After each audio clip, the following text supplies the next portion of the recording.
Hello, Angela. How are you doing? Doing great, Kathy. How are you? We're doing fabulous. Just enjoying life, and life is great. So, how's everybody out in the quilting world doing? We hope you're doing wonderful.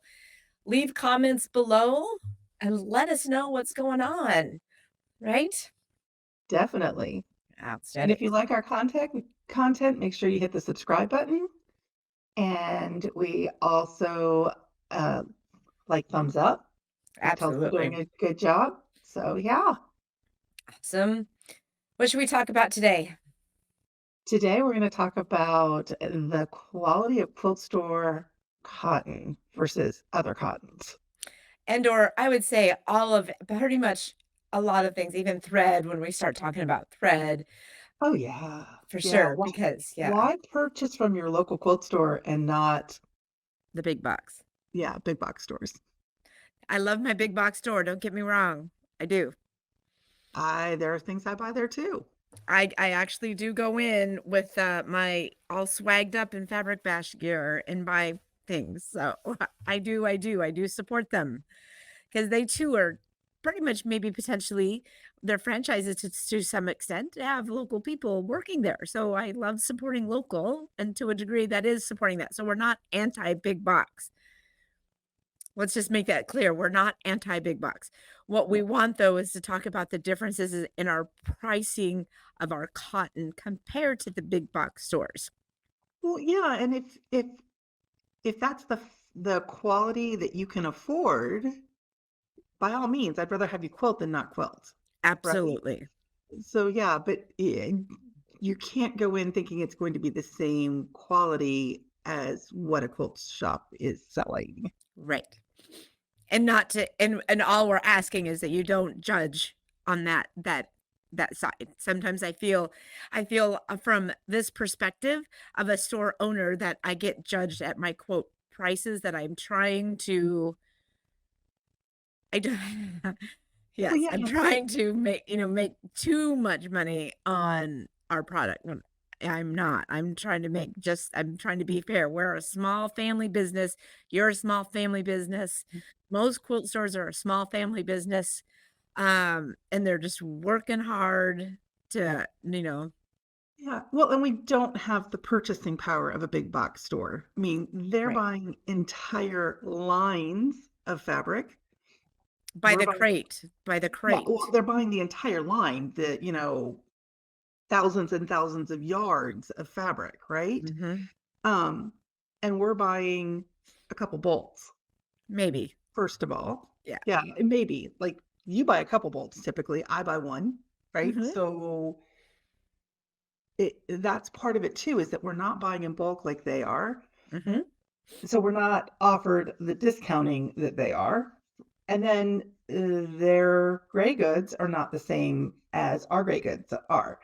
Um, Ooh, good word, Angela. yeah, Define gray goods. uh, gray goods are the base fabric. So you can print the same designs or dye the same designs onto different levels of cotton. In this case, what I'm talking about. And that cotton is going to have different qualities, right? So if you've ever gone into a big box store and seen something that looks the same as what's in a um, a quilt store, what you would notice if you put those fabrics side by side is the drape is different of the two fabrics. The one out of the big box store will be slightly stiff, and they just won't feel the same. They won't have the same luster to the fabric itself. The finish on the fabrics are done differently.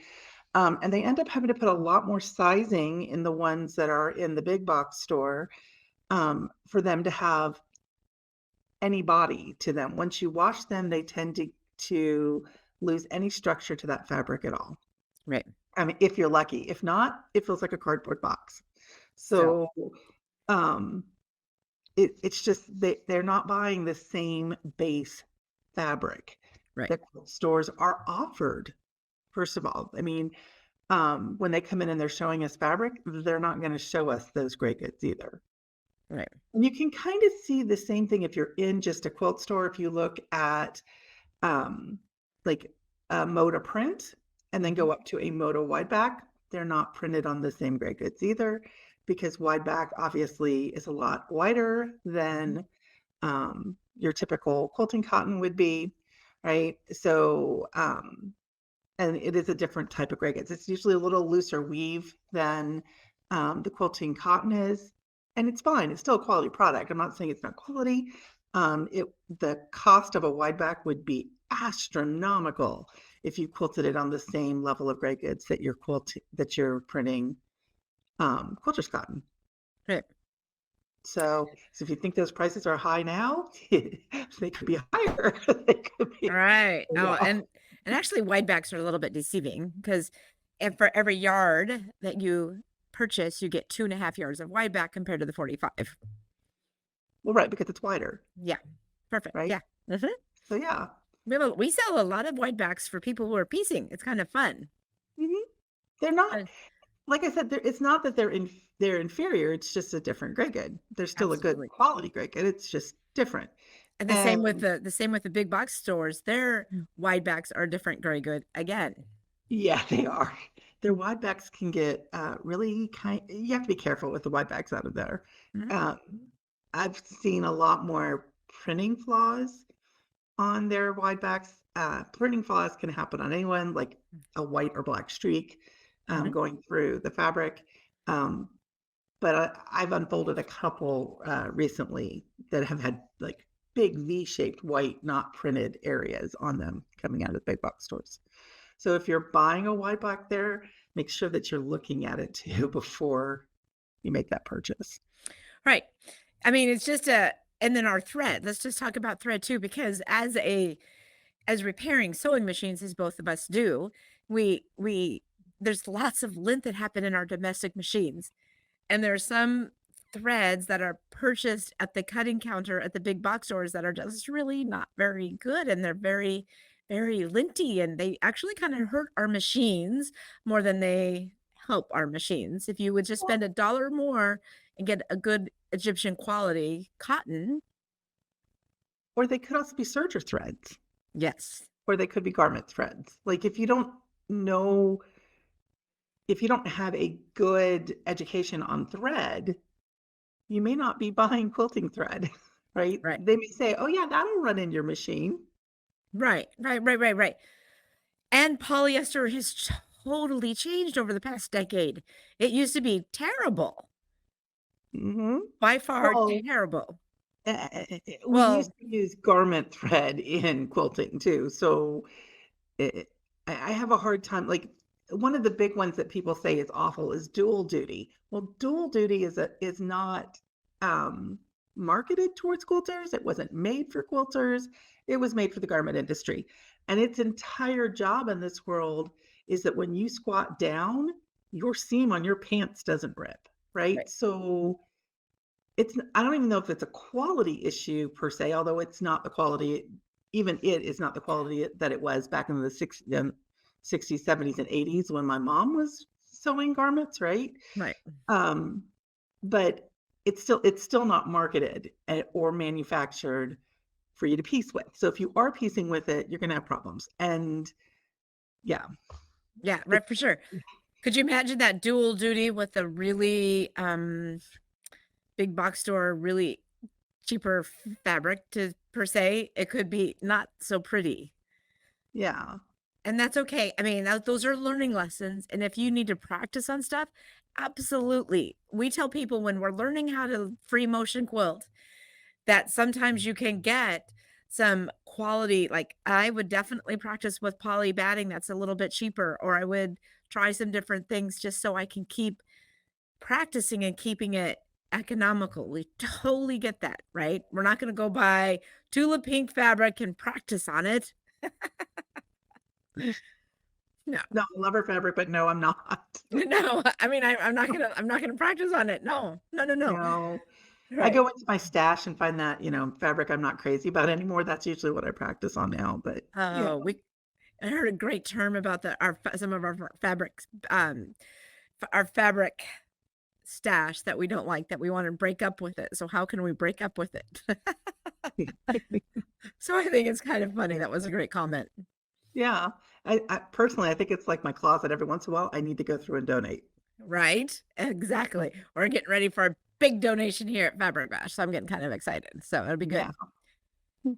So But yeah, just remember when we're comparing fabric at different at the from quilt stores to big box stores, they're kind of like apples and oranges. yeah, they are. And They're both fruit. yeah, and they'll both make a quilt, Mhm. but yeah, don't expect them to wear the same. Don't expect it to last the same, right? You know, will it still make a quilt for it? Yeah, it will. Yeah, it still makes a quilt for Have it. I made quilts out of that stuff? Oh Yes, I yeah. have.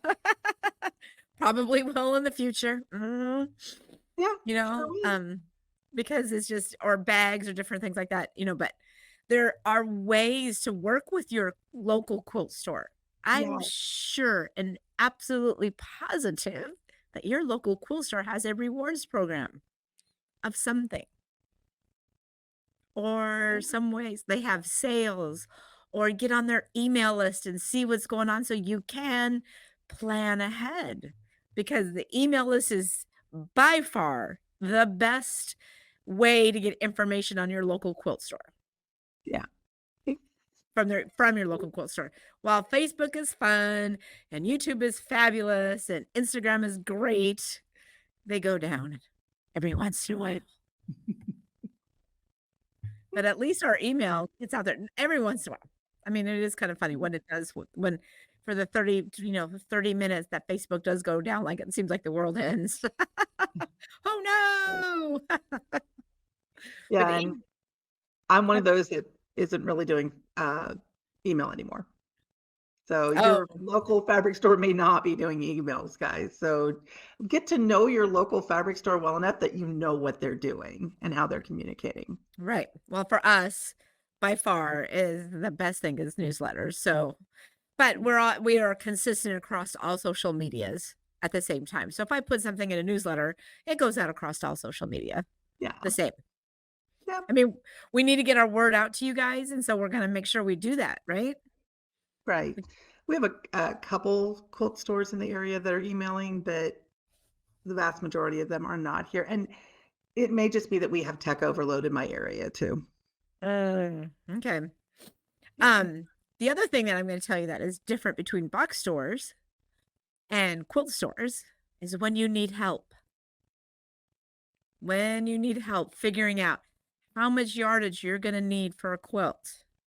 Yeah, because my local big box store, there's a couple ladies in there that do know what they're talking about, but the vast majority of the people there don't actually know what a sewing machine is. Right, They were right. they were hired for customer service. Mhm, You can be taught how to cut fabric, right? mhm. But they don't have a love of our industry or any crafting industry. Well, maybe, but they also have to be very diversified. They have yarn, they have woodworking, they have paint, they have all of this stuff that's in that big box store. They have um scrapbooking. I mean, there's so much information that they have to retain. It's also not fair to ask every single one of those guys to retain all of those. And each Yeah. industry and alone has a lot to remember. I don't think that they can even get people that are into crafting to apply for jobs at ours locally. Yeah, that's probably So, true. But yeah, so the help at your local quilt store is going to be um we started this business for a reason because we love quilting, right, right? right. So And that's our employees do know quilting and crafts, and we're looking for people that are already into our world, right? When we're hiring people. Um, I'm not going to say I've never hired somebody who had no quilting knowledge at all, but typically I'm looking for somebody that already have a love of this industry. or they have a love of learning and they were willing to learn because we have some people that are willing to learn and I love that fact. And we sit down and do train them about quilting and work through all of the processes. Yeah, Because yes, I'm everybody really hears, lucky. So far, I've hired my renters and I've hired my people that have bought machines for me. oh, that's So awesome. they actually do love quilting. Right. And then I've had 2 employees that were well, they were both kinda sort of into sewing and quilting, but that wasn't their main goal in life by any means. So, yeah. And it Sorry. worked great for with both of them. Neil, you can edit that out. My nose is running. I'm sorry. I don't have a Kleenex. You wanna Okay, run get Neil, Kleenex real quick? edit, Yeah, edit, edit. Yeah, that. yeah. Do you wanna run get a Kleenex real quick? Because 'Cause No, I'll we're let you good. do that. I have to unhook all this crap. We're good. Okay. Okay. I think I have one here. There we go. I can give you a minute. You're good. All right, we're back. Sorry, sorry. Woo, cold coming on. Okay, not back yet because I was drinking. Yeah, I know. Can I have a drink too? Yeah, Sure, that. have a Yeah. drink. Keep editing, Neil. Keep Keep laughing. editing, Gail. Yeah. Not enough coffee. I backed up the trailer all by myself today. Oh my god, I did really good. All right. Hey, we're We're back. But again, just remember when we're talking about the differences, there's pluses and minuses on both. I get it. We all Yeah. get it. I actually really like making, like, purses out of big box store fabric. Mhm. They wear like nobody's business. I'm also not washing them usually for a really long time, so they still have all that sizing in them. They stay really crisp. Mhm. So I'm not gonna say I don't use it because I do. I just tend not to make quilts out of them as much. Or if I'm making quilts, it may be for somebody who I don't think is quilt worthy, but I have to make a quilt for them anyways. Okay. So yeah, No, it is really no, there's it and the buying power. I wish everybody could we you guys hear about one of the big box stores for the big box grocery store, mhm. right? And their buying power. That is a true thing. And Yeah, never understood until I opened up this store, having to pay for rent, having to pay for employees and unemployment insurance, and it's a eye opener for sure. Don't get me wrong, I love every second of it, but definitely an eye opener. right. And a lot of those big box stores are holding companies more than the face that you see them as. Right. So, they own the land that they're in, not typically the craft-based ones, Uh-uh. like the big W, right? Is a Yeah. huge real estate company. So they own the land that their buildings are on, they own, the building itself. They're not typically renting, right? Mhm. So just the investment in that physical store, right, adds value to their company, right? Absolutely. And then Absolutely. they have one on every corner. So, I can remember when you used to have to drive, an hour, maybe 2 to get to a store, and now every store, every little town seems to have one. Right. So, their buying power is going to be a lot more when you have, Right. thousands of stores plus a huge online presence that is overtaking Amazon, right? That's crazy. Yeah. That is crazy. I hadn't Hey, heard that stat. yeah, business goals. Business goals, Right. You Yeah. know, my business goal is I mean, that's again, we're gonna step back into that quilt store. Our business goal is completely different. It's serving the quilter, Yeah. right? It's I don't not ever wanna be that big. right. It's serving the quilter. That's And if I ever get that big, I'm gonna work my hardest, which it won't be in my lifetime. But yeah. but I wanna make sure Mhm. that we keep that the love of this industry real and alive and vibrant. Yeah. Like, I'm not gonna say that I wouldn't consider adding additional stores because I have. Mhm. I that's a natural progression. But even if I did, my stores would probably stay not as small as I am now, but not huge either, Right. right? So, um, I would say definitely under 10,000 square feet, right? Mhm. Right now, if you've been to my store, it's very small. It's like 1,500 square feet. Cathy's is really big. But But not that 10,000. but you're smaller than 10,000. Yeah, Mhm, 10,000 is really, really big, guys. mhm, So, um, I I just can't see me ever getting bigger than that in a single location, mhm. and if I had multiple locations, probably wouldn't add up to that, right? Right. So, yeah. Well, and the other thing that local quilt stores offer too is, classes specifically Yeah. for with really good teachers, they're I know I vet my Mhm. teachers really hard, so they have to prove and show and demonstrate. And they can be agile with their classes because if all of a sudden you realize there's a new technique and everybody wants to learn about it, you're you know, we can invest in learning that new technique. If we know it's something that our customers want, we're going to figure out a way to get it inside that store. So it's a little bit different, right? Right. Because we can be a lot more agile and we can change to what you guys are telling us you want, right? Absolutely. Another Mhm. reason why you want to get to know your quilt store, right? Yes. So you feel like you can have those conversations with them and say, "Hey, I just saw this and I'd really like to learn how to do that, but I'd rather learn locally than taking a, you know, traveling 4 towns over to learn this." Right. Right? So yeah. And like I would say the big techniques, like, when you're thinking about the big things in the quilting industry, there's going to be a quilt store that's close to you that's teaching it, right? Mhm. If the one that you Hopefully. tip well, if the one you don't go to all the time is doing it, usually there's another one in town. So, right? So Mhm. we have a couple that don't teach any embroidery techniques at all because they don't sell machines, right? But then other stores specialize in embroidery techniques, Mhm. right? We have some that do garment sewing, even though they're quilt stores, they still teach garment sewing, right? So, and they're able to do that, right? Mhm. Because they know what their customer base and what classes are filling, and they want to support that teacher because that teacher is supporting them, Mhm. you know?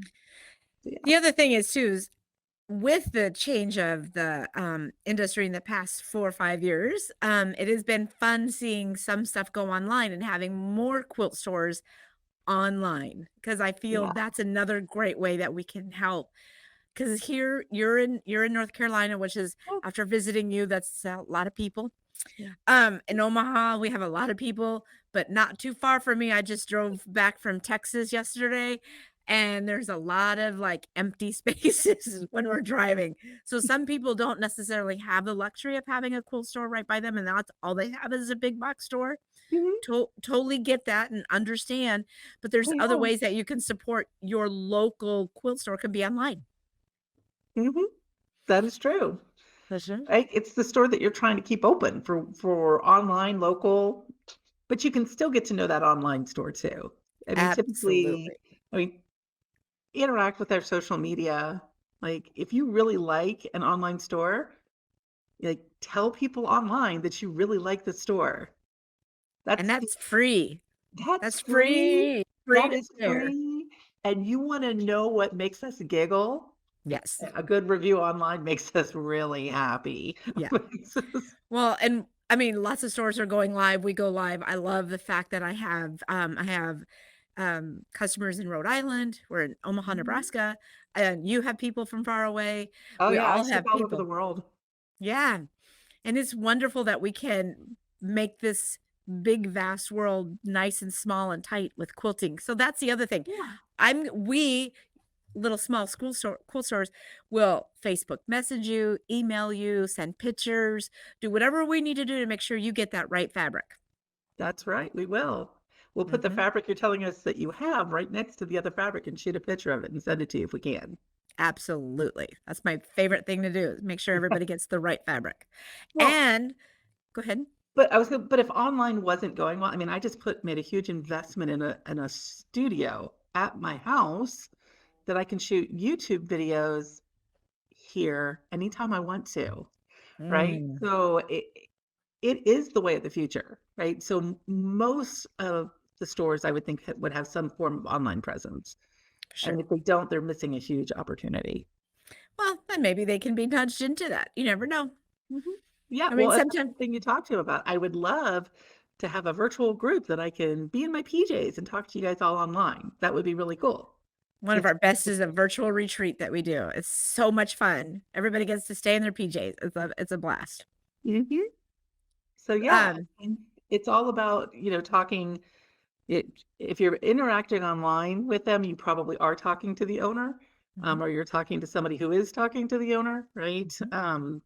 So it's a good way to get your message to the people who make the decisions in the company. Right. Right, for sure. Um, yeah, I love doing the social media part. Like I was telling Jake, if I had to give up, if I had to we had to start getting more people to help on certain things, what would be the last thing I'd want to give up is my social media because that gives me the pulse of what my people are saying. Right. And I Sure. love that fact. I love that I can try to stay connected to our community, whether it's here or around the world or wherever. I love being able to stay connected to our people. So that to me is And I do Jacob's. have someone managing my social media. I mean, as far as editing YouTube videos and making things go live, and it, it, I do. Um, but that doesn't mean I'm not active on it too, right? Right. So it's not something I will ever completely give up. I just came up, I just realized that I can't be the one editing video anymore. Oh, no way. I Right, love that's doing it, it. that's yeah, yeah. I can't do it. Right. And even like scheduled posts and things like that that happen on YouTube or happen on Facebook, I create the message, right? But typically someone else is posting it for me at this point. Absolutely. Oh, no, gatekeeper. I'm the gatekeeper. That's part of my that's the thing. But it's, such a great community to be a part of. Like, I love this quilting community. Like, they these quilters, what they can do with whatever fabric gets thrown at them is amazing, True. right? True. So, um, but other than that, I think we should maybe think about wrapping up a little bit. We're already at a half an hour. Isn't that crazy? We just started. Where did the time go? But keep on quilting, support Yep. local, and yes, we Support even your local stores, support the big box stores too. Support the Mhm. craft, right? Support the craft. Get to know your local quilt store or even online, get to know them if you don't have one, because sometimes that's not in the books in small town USA. That is true. All That is right. true. Give us a thumbs up, give us some comments, like and share. Sharing is one of the best ways that you can get us out there and about. And Yep. And if you see us in the real world, say hi because we like to talk to people too. yes, we'd love that. All right, dear, you have a fabulous rest of your day. You too. Good seeing y'all. See y'all soon. Bye bye. Bye.